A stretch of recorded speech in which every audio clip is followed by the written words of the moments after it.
The Rebel Stakes Day $100 budget edition of the Notorious OTB on the Sports Gambling Podcast Network is brought to you by Underdog Fantasy. Sign up with promo code SGPN to get a 50% deposit bonus of up to $1,000. We're also brought to you by Edgeboost. Earn up to $750 per month on your sports gambling transactions. Go to edgeboost.bet, promo code SGPN. We're also brought to you by Rhythm, the leader in data-driven picks and props. Get your 7-day free trial today by going to sportsgamblingpodcast.com/RITH. M. Then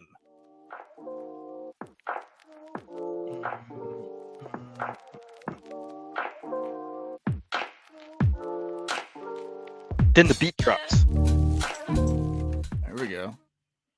Welcome, everybody, to the Notorious OTB, brought to you by the Sports Gambling Podcast Network. And, folks, as always, it's all good, baby. It was all a dream. We used to read Blood Horse magazine. I got my Cuban links yes, on. Cuban B. And I'm your host, Chase Sessoms, the Wolf of Oaklawn. I'd rather be trapped than lazy. Don't care what they say, I'ma do what pays me. It happens every year about this time. Weaklings act like they lost their mind. Alphas reclaim the neighborhood. Rob the sheep and all the wolves get good. Yes. Welcome to the show. Joining me, as always, you might know him as the Michelangelo of the Crying Michael Jordan. He is your favorite capper's favorite capper, and he's throwing up the rock. Barry the Sniper Spears. You know how we do. Rockefeller. Forever. Catch me skating through your town, putting it down. Y'all relating, no waiting. I'll make your block infrared hot. I'm like Satan. Barry, what's good, brother? Not much, homie. What's good, man? Man, I what's good is that we didn't end up getting like 4 inches of snow like they were all What is snow? I don't even know what that is. Yeah, we've gotten so much of it this year. But it was enough. It was enough for them to just move the Rebel Stakes Day card to Sunday instead of, completely canceling it and running it like on some other like mega stakes day sort of thing. Yeah, worse things have happened. Like last year when I went to Saratoga, they canceled. I think it was the 4-star. No, not the 4-star day. There was a race before, the week before. They canceled it, put it on the Sunday that I was there. It was really strange. And they added like a whole bunch of bets, but I guess it goes to show that, when possible, horse racing can be adaptable and do different things to accommodate situations, which is kind of unique as a sport. Not many sports can really do that, if you want to call us a sport, but we're a gambling venture. That's fair. However you put it. That's fair. So we get to file this year's Rebel Stakes Day along with I called it Rebel 2 Electric Boogaloo the year that I think it was 2020 when they had to split the Rebel into 2 different divisions. Turbo and Kelly and Ozone. Yeah. There's a lot of them. Yeah. So we'll file it away with the weird ones. But you gotta save the rec center, Yeah, totally. You have no idea what I'm talking about. That was the plot of Breaking 2, man. They had to save the rec center. They were going to demolish it. They stood in front of bulldozers, and they were all in neon green and pink, and headbands and leg warmers. This is the 80s. To my credit, Barry. True. I have to give you a little depth. The plot of saving the rec center is like, that's common. Like there are tons of films where it's a bunch of like scrappy young adolescents who want to save a rec center. Only scrappy kids go to rec centers with rhythm that can break along with. Yeah, they can dance with a broomstick. Apparently, Turbo had his little solo scene. I could do that whole thing, by the way. You could do the whole Turbo dance. Didn't he have like a broom or something? Yep. And I can do the whole dance of Pleasure Principle by Janet Jackson. I know that whole dance. Yeah. Stupid stuff that I do. See what I'm saying? That's fair. Getting into his head, it's wild, man. I I can't throw stones at all. Real quick, if you're looking for free daily picks for college basketball, NBA, college baseball, NHL, and more, download the SGPN app free in your app store. All right, Barry, what are we talking about today? It's Rebel Stakes week at Oaklawn Park. They had to prolong the anticipation and move the Rebel card to Sunday after moving the Friday card to Saturday and then the Sunday card to Monday. That's how moving works, I believe. So we're taking a look at the Sunday Rebel Stakes card this Sunday, the 23rd of February, year of our Lord 2025. Post time for the card, 1 p.m. Eastern, 12 p.m. God's time, 10 a.m. Pacific time, out on the Pacific coast. And it's one of our $100 budget shows. Any race, any wager type, whatever makes that cash money, as long as you are within your $100 budget. Barry, did you have any just overarching thoughts for this card here? Yes, obviously it's a great card. There's several of them that were supposed to be on Saturday, but since this one got moved, and I want to call this like the Back to the Future card, but it actually makes it a little better because Santa Anita's card is pretty good, and then you have this one on Sunday, which we usually don't get really good cards on Sunday very often. So yeah, it throws a little monkey wrench in the timing of things, but got at least two good cards. I mean, probably more. Gulfstream's probably good. Tampa's probably good. So lots of great racing this weekend. But I'm looking forward to Sunday for this. All right, well, Barry, let's get into our best bets. Let's pull up some past performances here. Let's kick things off. I'm not going to use "Can I kick it?" Yes, we can, because it just feels like it's on every commercial right now. I feel like I'm getting a Tribe Called Quest. It seems like the Fast and the Furious. You could say we could just kick it a nickel. Okay. Barry, Rookie said that in the movie, by the way. I watch a lot of movies also. I never watched I think I watched the first like 2 Fast and Furious and I checked out. What? Franchise. Yep. I'm saying it. I did it. Man, I done did it. Listen, don't make me drive down to Arkansas to make you watch 6 through 10 of those movies. That's quite a trip for a franchise to make. But Barry, I'm leading it off today. I'm leading it off. I'm in the first. I'm in the second. Me too. You're also in the second, but because you're doubling. I'm jumping off here because I've got a win bet. I got you. Race 2, 6 furlongs, $130,000. Non-winners a 1 something. I'm here to read your fucking conditions. Allowance. I've got a $10 win bet in this race, and I've got it on one horse specific because that's how wagering works. It's the number 8 Breslau at 15-1. And I've been doing pretty well at sniffing out big prices as of late. And I'm going to try to do just that with my win bet on Breslau. 15-1 on the morning line. And this pace should honestly go nuclear. And I think that Breslau stands to sit a good wide stalking trip behind the wall of early speed that should all be pushing. Breslau's in for Steve Hobby, who's hitting at 14% at Oaklawn this meet. Most notably to me, he gets Tyler Gaffalione on the mount. It's a bit of an upgrade from Martin Garcia. So if you look at the past performances, you see a horse that hit top form back in March of last year when he put out an 87 buyer. I think he's possibly sneakily hitting that top form again after having trouble at the last start out. So I'm going Breslau 15-1, as Barry would say, to the hoop in race 2. Hell yeah. We hooping because I use the 8 also in my double. What? Look at us. Hey, look at us. Look at us. Huh? Who would have thought? Not me. So we see things similar. How'd you play it in race 2? I saw it similarly, almost the same way you did as far as the pace scenario goes. I think it might get a little quick up front. I used 3 horses here in my $10 daily double. I used the 4, Great Richie M. Getting IRAD, which was kind of the key here. I think that he'll be able to put this horse in the right position. Whether he's good enough or not to win, we'll see. But at 8-1, I had to include him. getting top rider. Mike Maker is doing okay down there. Not fantastic, but he's on the verge, and he books both Ortizes in this race, and I'm using them both. The next horse uses Breslau.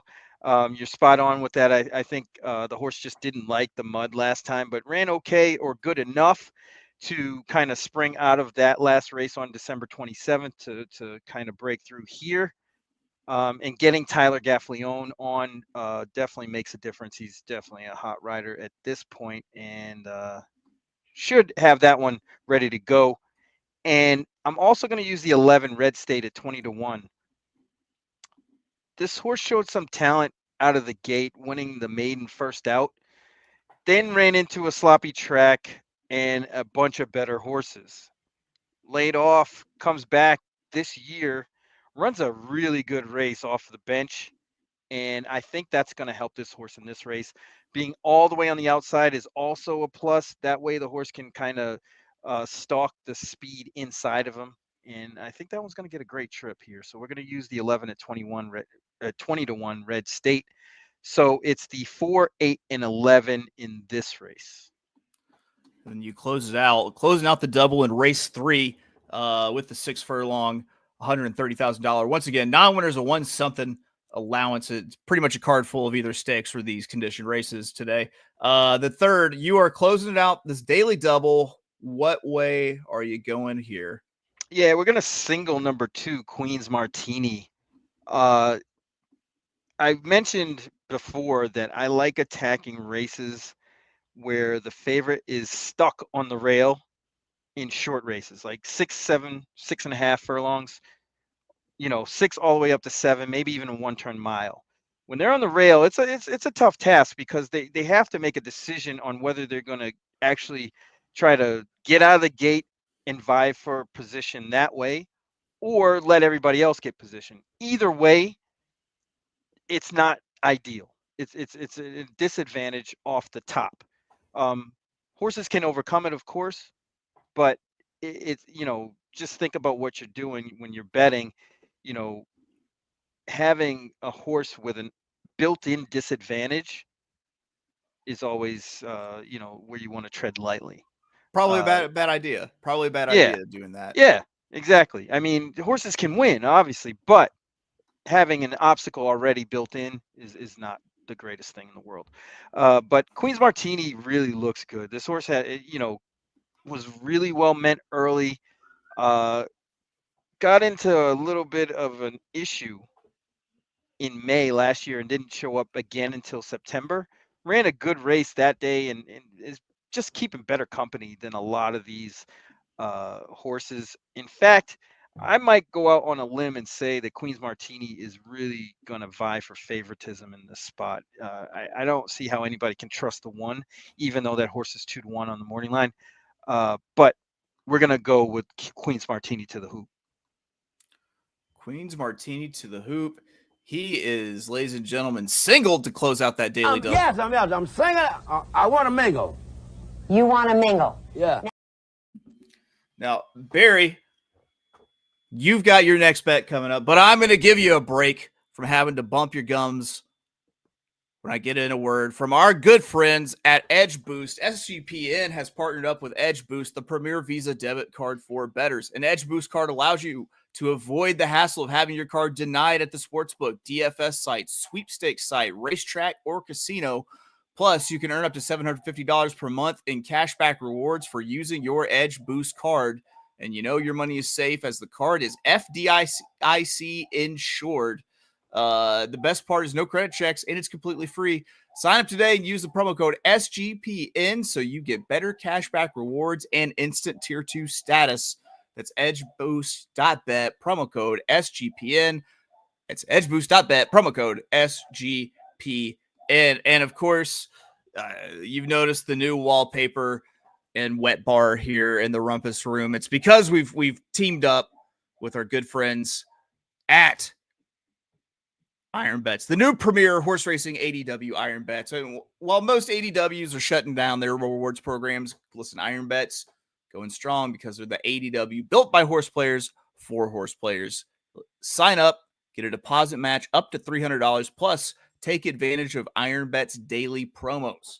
They got a daily promo menu out there every single day. Watch and wager on the best racing action at Iron Bets. Download the Iron Bets app and use promo code NOTB so they know that we sent you.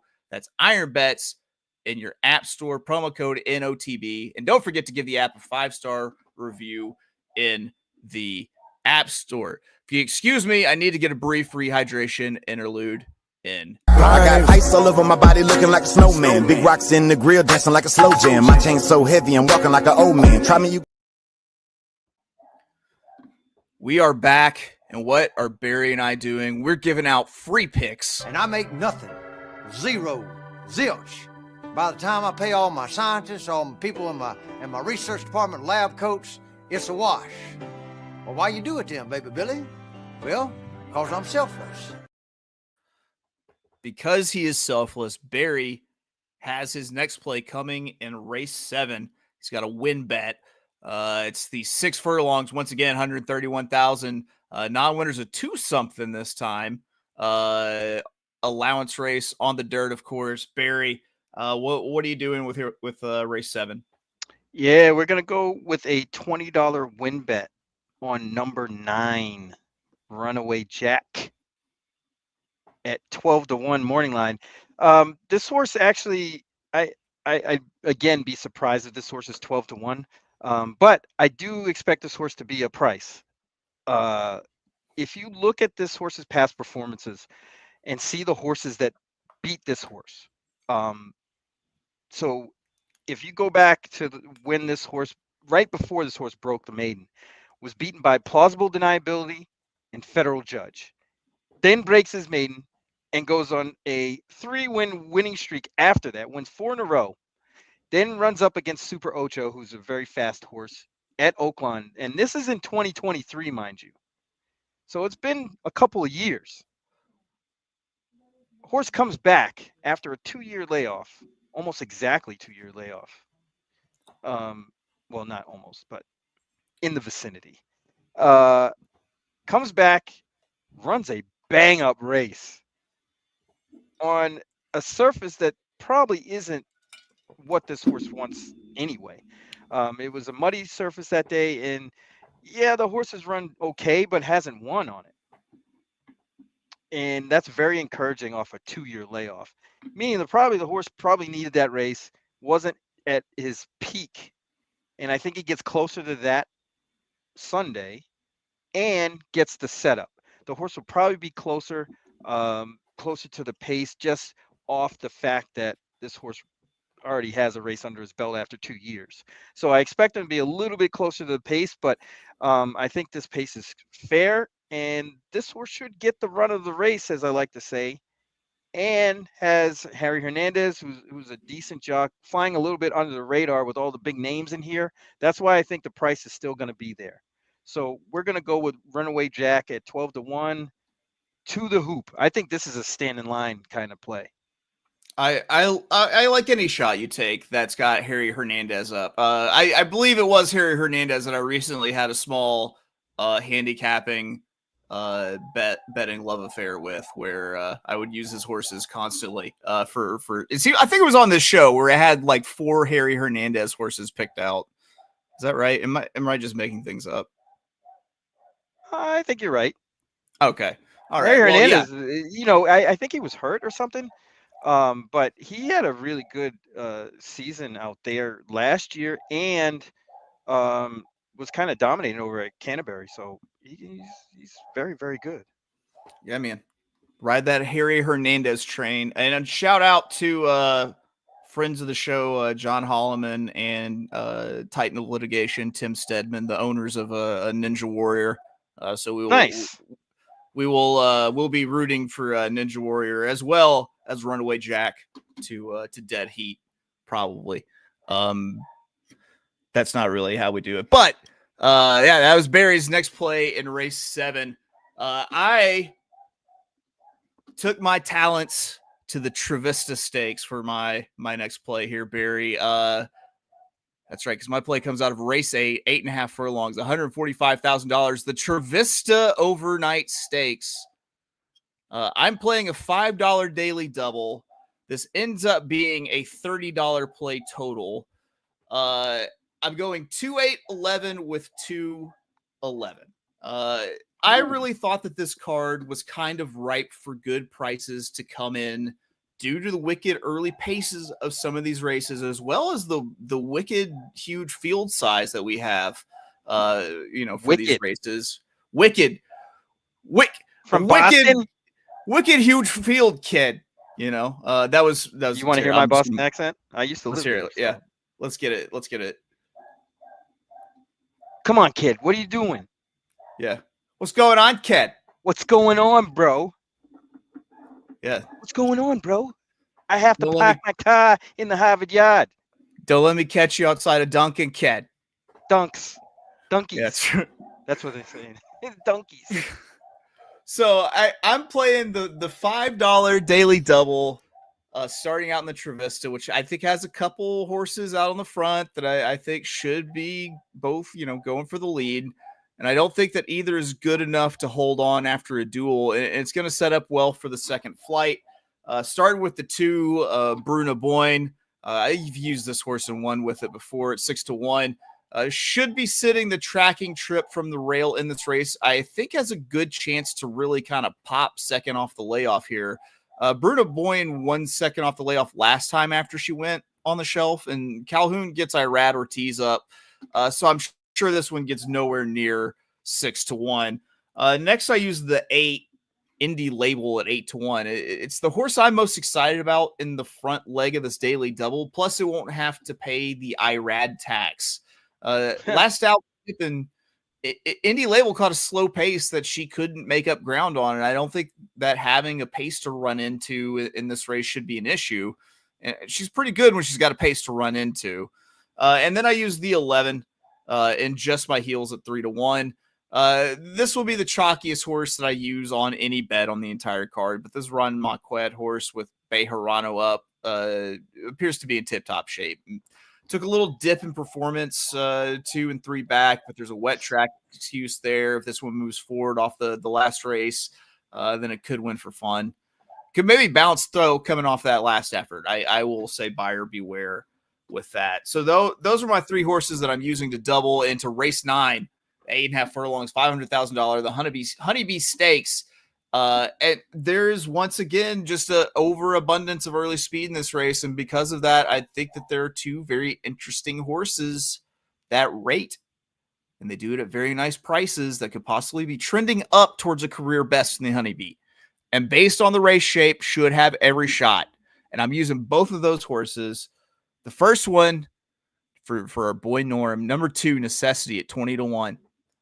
Necessity feels like she's standing on the side of the road of riches, holding the cardboard sign that says, I'm about to freak, y'all.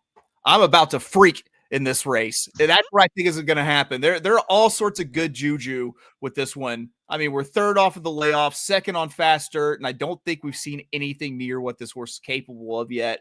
If she shows the same tactics as last out and just sits a length and a half off this pace, she should be in perfect spot to get first run at likely Mahima. Then I used another horse. This is probably the horse I'm most excited about in this spot. It's the 11, Anonyma at 15-1. Is another horse that's been progressing nicely for Kenny McPeak. She wins in a restricted maiden race here at Oaklawn Park. Then McPeak kind of curiously ships her to Fairgrounds, where she wins an open company $100,000 optional claimer. In that effort, she makes yet another improvement. Then maybe she's improves here to win this race. After a bad break in the debut, then trying to duel in the second career race, they decided to let this horse kind of rate, and it's paid off with 2 straight wins. And I think that's the ideal trip in here. So I've liked 2 prices to close it out in the old Honeybee, with the 2 Necessity at 20-1, and the 11 Anonyma at 15-1. Barry, you have any thoughts on that? Yeah, I mean, just for this race in general, I just want to remark that it's a curveball in handicapping and in the way that we look at these things. When you have a race like this, which is a grade 3, and horses broke their maiden getting Lasix, and then come to this race and get off of Lasix. I think it's interesting just to make note of, because there's several horses doing it, including one that you picked. Necessity is one of them. I would definitely keep that in mind going forward, especially later in the year, when you see these things kind of play out a little bit more and how these horses run on and off Lasix. I mean, we don't really like to talk about it too much, but it's definitely the elephant in the room in a lot of these kind of races. So I would pay attention to the results regardless whether you win or lose of this race, especially, for future considerations.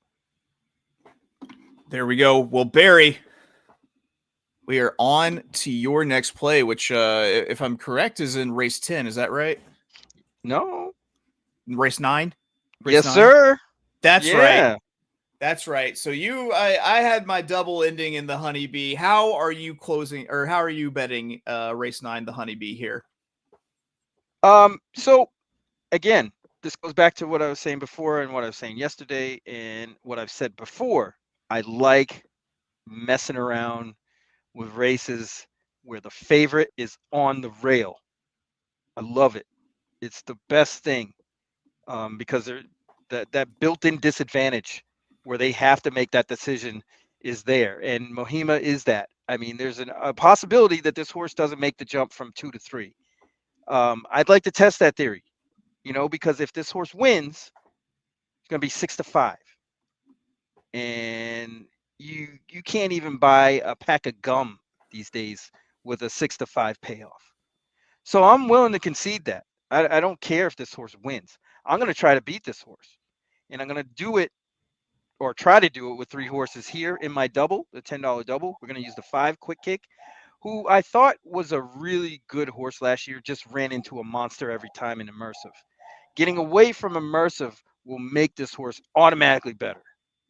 So that tells you how good Immersive is. Lacara, who beat this horse first time out, freaked at Tampa a couple of weeks ago.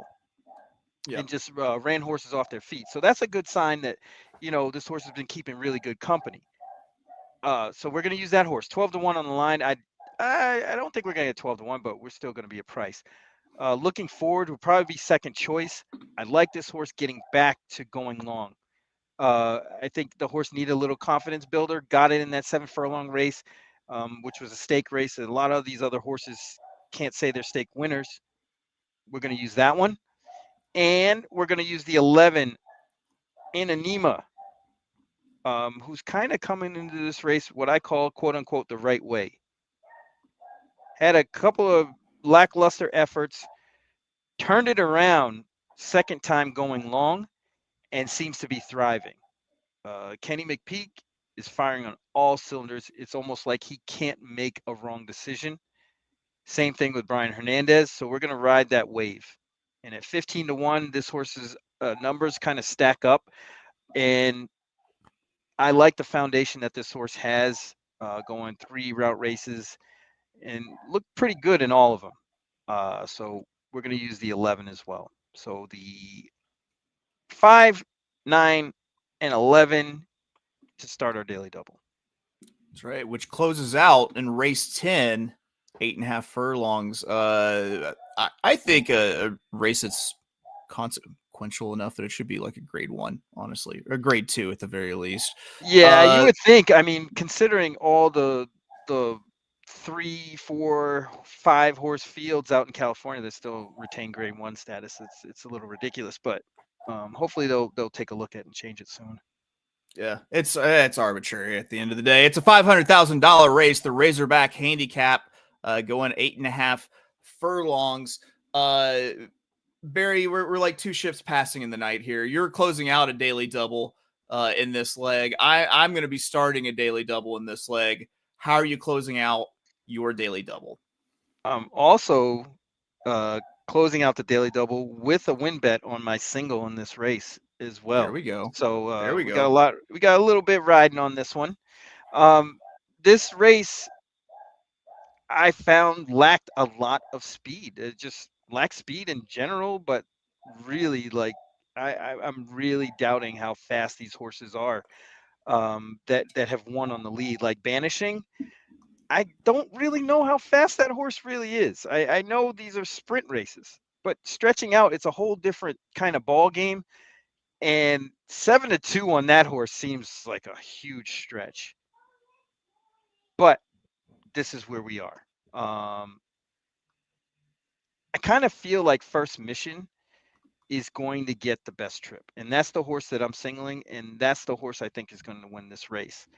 Kind of went off form on the Whitney, but I personally don't think that this horse really is sort of a true like stayer.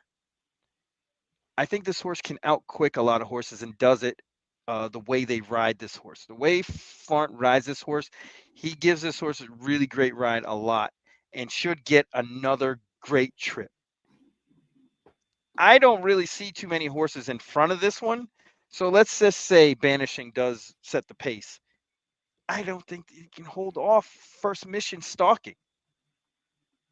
Alexander Helios is another speed horse. I don't think that horse can hold off First Mission stalking. And everybody else kind of is a closer. I mean, the other horse that has that sort of running style, stalking or forwardly placed type, would be Dymatic, and that horse is way overmatched here. You might want to think of Baddest Good Boy, but I just think that horse is light on experience. If that horse wins at that kind of price, they can have it. So I'm really conceding Baddest Good Boy, the top two choices here. And, First Mission might end up being second choice, but I'll gamble on that. But we're going $20 to win on First Mission and also to close out our double. Let's do this. There we go. Well, I've got a daily double that starts in the Razorback Handicap, and then I'm also YOLOing on my best bet that ends in the Rebel here. But before I get those out, got to get a quick word in from our good friends at Underdog, NBA, NHL, college basketball, whatever your sport, you can cash in big with Underdog Fantasy Pick'em. So sign up with promo code SGPN to claim your special pick plus first-time deposit offer up to $1,000 in bonus cash. UnderdogFantasy.com, promo code SGPN. And SGPN's partner Rhythm is the #1 AI-powered sports betting platform that helps provide bettors of all levels the ability to build custom predictive betting models in seconds. Build your own model, copy one of the top-performing models from the leaderboard, or have Rhythm build a model for you. College basketball, NBA, and golf. Rhythm has it all. Claim your 7-day free trial today by going to sportsgamblingpodcast.com/rhythm. That's sportsgamblingpodcast.com/RITHMM. All right. And I have to get one last brief rehydration interlude in. Where you at, haters? Jaguar switching 4 lanes, top down, screaming out money in the tank. Bubble hard in the double R, flashing the rings with the window crack, holla back. There we go. All right. My third bet is a daily double. It starts in this here Razorback Handicap. Chase, why aren't you scrolling around on the past performances here? Well, it's because we see this very similarly, pretty much. I decided that the two likely winners in the Razorback Handicap are likely going to be a lot shorter than I'd like to bet in the win pool in a 14-horse field. With a chaotic field like this, I'm going to say uncle to vertical bets. I mean, listen, it's damn hard to pick winners at Oaklawn Park, and getting the exotics with it is even damn harder too. So I thought the best way to use two horses I thought pretty certain to win this race would be a daily double into the prices I like in the Rebel. So that's why I used First Mission and the two Banishing both. I thought even though Banishing does have the issue of being a sprint horse stretching out, I feel like both of these horses just really kind of tower here. Plus it's the Flowcocks, like at Oaklawn, a major stakes day, when the Flowcocks assembles, like he came to win some shit. And then a race 11, I'm daily doubling into the feature here, the Rebel Stakes, the 8.5 furlong, $1.25 million grade 2 Rebel. I also, have two specific bets that I'm going to make for this race, but I'm using two horses to close out the daily double. And I'm going to back to my theme of taking two horses that fit the pace picture of a first run type horse, and that are, a horse that looks like it might be ready to take a step forward and surprise everyone with that big leap. And I'm using the number 2, Admiral Dennis, 12-1. Listen, it's another Flo Cox horse, of course. It's coming off of back-to-back wins. I believe Barry and I both thought this horse was good enough to win the Lecomte before it scratched out. Mm-hmm. Admiral took a big step back forward off of a disaster that was his Gunrunner Stakes. Another step forward, and you got a very competitive horse. And this is the time of year 3-year-olds take, big leaps. And I can 100% see this one making that sort of leap and just being kind of a freak for Brad Cox. So I'm using Admiral Dennis, and then I'm using the number 13, Tiztastic, just in a beautiful, dignified act of non-nepotism. Steve Asmussen kicked that ass off that horse. Was not about to let his son ride this horse. Instead, and I would just want to point out that something that Matthew DeSantis and I have in common is how hilarious we both think it is that Steve kicked that ass off that horse for this race, because he's got Jose Ortiz up. Got to win on this horse too. In a 2-win campaign at Kentucky Downs this summer, which I think is worth noting. Jose Ortiz was on one of those. He's got the traffic excuse for his last out performance, and despite the traffic, he hit a career best 89 buyer. I don't think we've seen the best of this one either, and I feel strongly that we probably get it today. Also, we've got the classic ass man power move workout here with the fast one back on February 10th with the slow leg stretcher on February 17th. The workout pattern, the denying of your child for the price as the price of glory. I love everything about it. It's tough love. He's tough like, love, well, yeah. It's Jose Ortiz. Imagine getting that conversation. I have seen him Jose Ortiz. It's always funny to me because I've seen him get in that ass with both of his sons on the track there, right after the race. It's oh man, sucks to be you right now, because he's grown quite a bit. He's very tall now. It's intimidating. Yeah, he was like Wemby at the at the Eclipse Awards. He's like he's Wemby. He's like taller than me. Yeah, dude, that's crazy. Lighter than me, that's but he's taller than me. Insane to me that he was a jockey. But all right, how am I finishing up my $100? Well, like I said, I'm kind of YOLOing it here in the Rebel Stakes. I'm going to play a $20 win bet on the number 13 Tiztastic at 8-1. I really think that this price is going to stay remarkably fair, even though I might have to pay a little bit of an Ortiz tax here. But because I'm getting whole 13, which I think might just naturally kind of help the horse out a little bit, having that kind of wide position. And then I'm playing a $5 exacta with my two overlays that I like. My boy, the Admiral Dennis, and then I'm using Tiztastic both on top. And then I'm wheeling in the horse I feel like is kind of the wise guy horse that might take just a boatload of money. When I say might take a boatload of money, I mean probably will take a boatload of money. The 3 Sandman for Mark Casse. I think the reason this horse will take a boatload is because of that last out figure, but you do have to note that this horse's closing ability, and I think really does make it a strong candidate to be second in the exacta.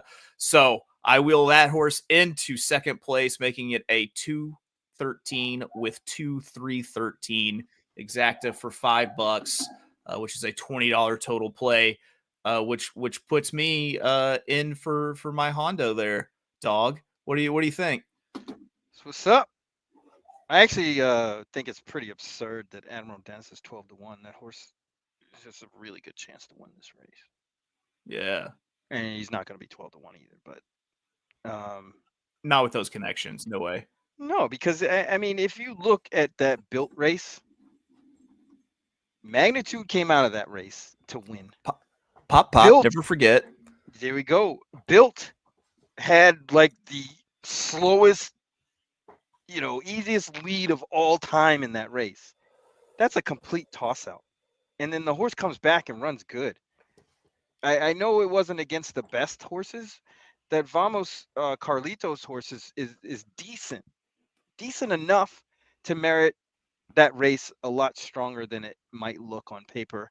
And I think this horse turns it around. Honestly, if I was going to give out a play in this race, I like the 2 and the 3, Sandman and Emerald Dennis. But that's like bonus stuff for you. There we go. That is bonus because I was going to press you on your opinion for the Rebel, even though you. I figured you were gonna. Yeah. So, thanks for just anticipating my needs. I really appreciate that. That's why I'm a sniper. I can only connect if I anticipate. You know what I'm saying? We're hitting a Forrest and Bubba level partnership. I think. That's where we're. That's where we are at this point. Yeah. That's safe. Yeah. It's I'm Bubba though, because if anyone goes down in a war, it's me first. Bubba. Probably. All right, Barry, we've hit the point of the show where we have saved our tastiest of morsels for the last race so that you, the good people, can leave with some money in your pockets.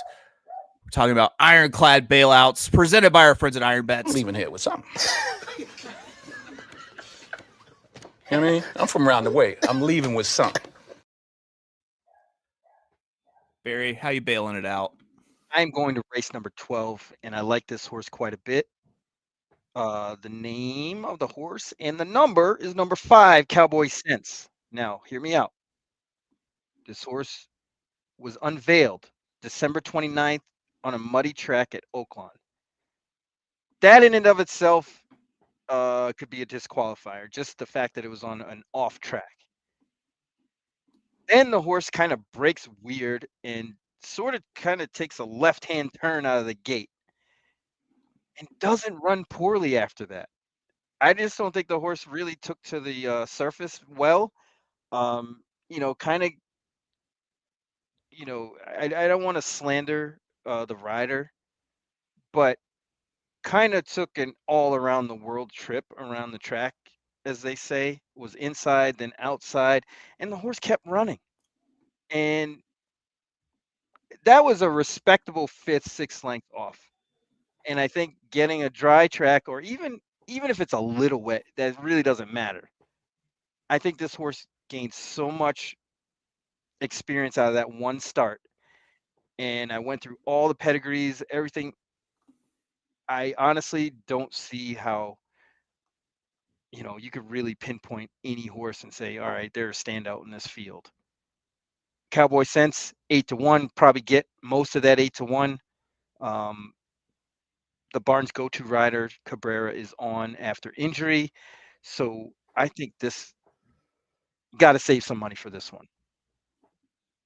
Barry, I used to not get super into pedigrees, and then I got access to the DRF percolator or the formulator, whichever it's called. It's time for the percolator. Yeah, let's get it. I used to, I could percolate back in the day. All right. Oh, yeah. See me? I was just doing it. Yeah, let's get it popping. It's what happens with the percolator. Yeah. So I have found that since I've got formulator that I have become just all sorts of a dirty, greasy little pig boy for some precocious ass half siblings. Little pig boy. Can I get the definition? Little pig boy. He's that pathetic, dirty bitch baby mistress gets the stand up. Listen, my bailout play, this pedigree is like melted chocolate dripping on gold, Barry. That's what this pedigree is like. Almost all the half siblings are precocious as hell, have won in their first or second starts. Then you got, Ron Marquette gets Flavian Pratt up. It feels written in the stars. First out, here comes the mayor at 4-1, probably much less than that. But that's my win bet to bail it out at the end.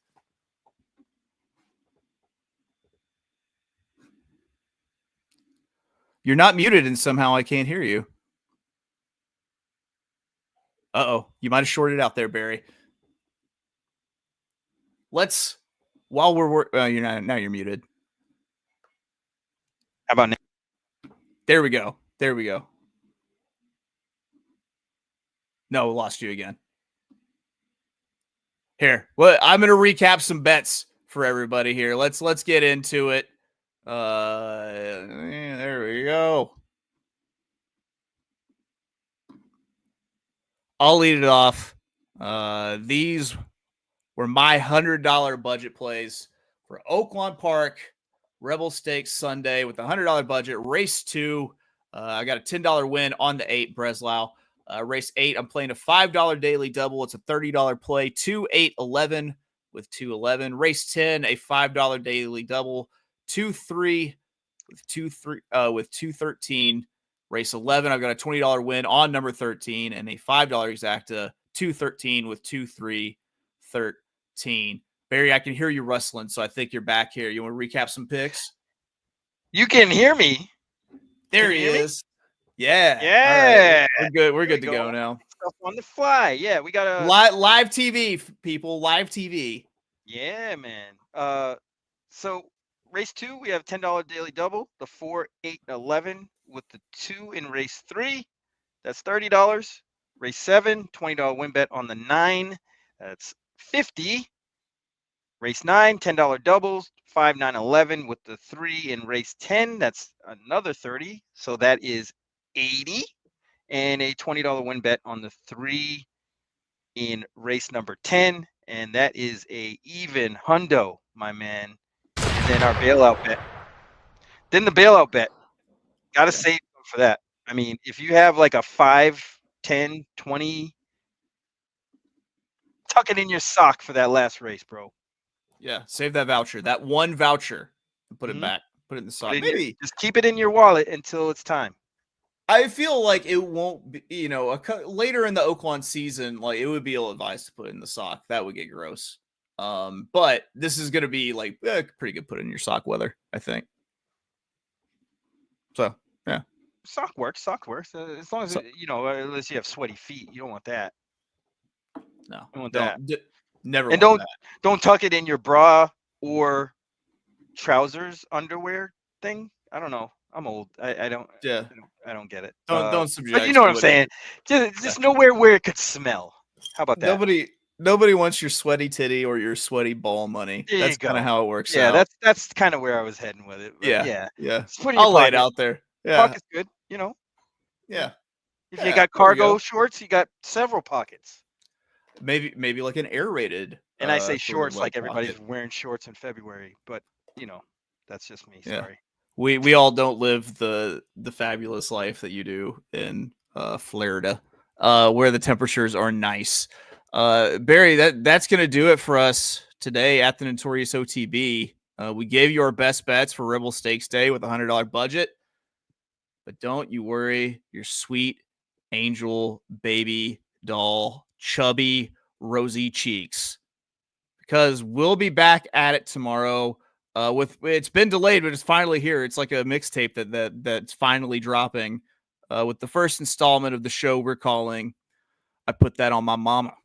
I put that on my mama. That's going to do it for us here at the Notorious OTB, brought to you by the Sports Gambling Podcast Network. We'll see you then. Bye-bye.